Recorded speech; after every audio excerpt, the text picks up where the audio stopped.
Une personne s'écroule devant vous. La première chose à faire, c'est de vérifier la conscience en prenant ses deux mains et en lui demandant de les serrer et d'ouvrir les yeux. Si la personne ne réagit pas, elle est inconsciente. Il faut maintenant vérifier si elle respire. Pour cela, il faut venir approcher son oreille du visage de la victime, tout en regardant le thorax et en posant une main sur l'abdomen, après avoir légèrement basculé la tête en arrière. Il faut ensuite voir, écouter, sentir pendant 10 secondes. Si la personne ne présente pas de mouvement ou moins de 2 mouvements en 10 secondes, il faut considérer qu'elle est inconsciente et qu'elle ne respire pas. Elle est donc en arrêt cardiaque. Si elle présente des mouvements agoniques comme ceux-ci, appelés gaspes, il faut considérer que la personne ne respire pas de manière efficace.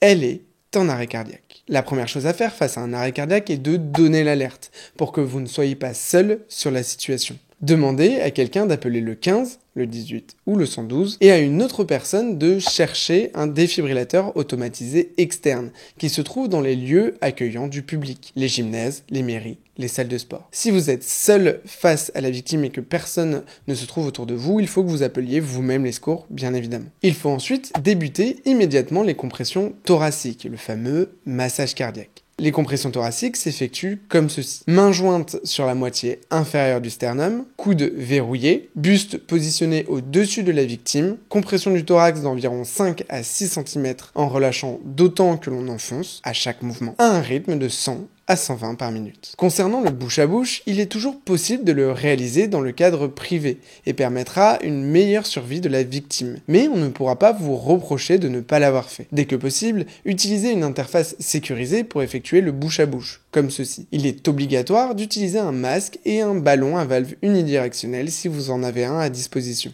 Pour les soignants qui regardent la vidéo, le bouche à bouche est interdit en structure de soins, dans lequel vous avez à disposition du matériel de ventilation qui sera plus efficace et surtout plus hygiénique. Si vous réalisez le bouche à bouche, il faut délivrer 2 insufflations toutes les 30 compressions thoraciques. Pendant les compressions thoraciques, il faut mettre en place, dès que possible, le défibrillateur. Il ne faut pas interrompre le massage cardiaque pendant la mise en place des patchs. Vous n'avez pas besoin d'enlever les mains de la personne qui masse pour les mettre en place. Allumez le défibrillateur et suivez les instructions de la voix préenregistrée. Mettez en place les patchs comme montré ici et stoppez le massage uniquement pendant l'analyse du rythme. Suivez ensuite les instructions du défibrillateur et si le choc est conseillé, demandez à tout le monde de s'éloigner de la victime et délivrez le choc. Reprenez ensuite immédiatement le massage cardiaque une fois que le choc est délivré. Pensez à changer de personne qui réalise les compressions thoraciques toutes les 2 minutes au maximum pour rendre les compressions thoraciques vraiment efficaces. Attention, il y a 2 cas spécifiques. Pour une personne qui vient de se noyer